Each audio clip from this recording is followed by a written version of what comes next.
Aaron Rodgers may be nearing the end of his legendary NFL career, but he's not ready to make that call just yet. After the Steelers were overwhelmed by the Texans in a lopsided wildcard loss, Rodgers chose caution over clarity, saying he won't rush into any emotional decisions about his future. The moment felt heavy. As Rodgers walked off the field, cameras followed closely, capturing what many believed could be his final steps as an NFL quarterback. Still, the four-time MVP made it clear that any announcement will come later, after time away from the game and space to reflect. The loss itself was brutal. Houston's defense controlled the night from start to finish, leaving Rodgers under constant pressure and out of rhythm.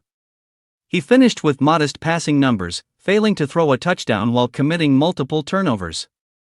His night, and possibly his career, ended with a pass picked off and returned for a score, a fitting snapshot of how suffocating the Texans were. Rodgers was eventually replaced late in the game as the outcome was already decided. Pittsburgh's offense, which battled inconsistency throughout the season, never found its footing. Drives stalled quickly, explosive plays were non-existent, and the unit managed little production against Houston's relentless front. Despite the ugly ending, Rodgers' overall season wasn't without positives. Signed to a short-term deal in the summer, he provided stability and flashes of high-level play.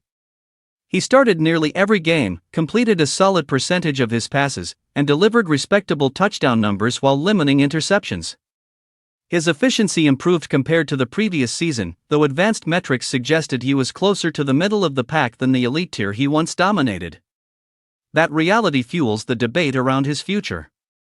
On one hand, the physical tools aren't completely gone.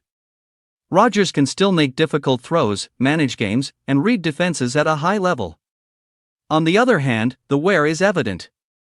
The mobility has declined, pressure affects him more quickly, and the margin for error has narrowed. If Rodgers chooses to continue playing, he'll do so as a free agent. He offered no hints about a possible return to Pittsburgh, carefully sidestepping questions about his next destination. That uncertainty is nothing new. Rodgers has long taken his time with major career decisions, and this one may be no different. If retirement isn't announced soon, fans and teams alike could be in for another long offseason of speculation, waiting on one of the most influential quarterbacks of his era to decide whether his story is finished or if there's one more chapter left to write.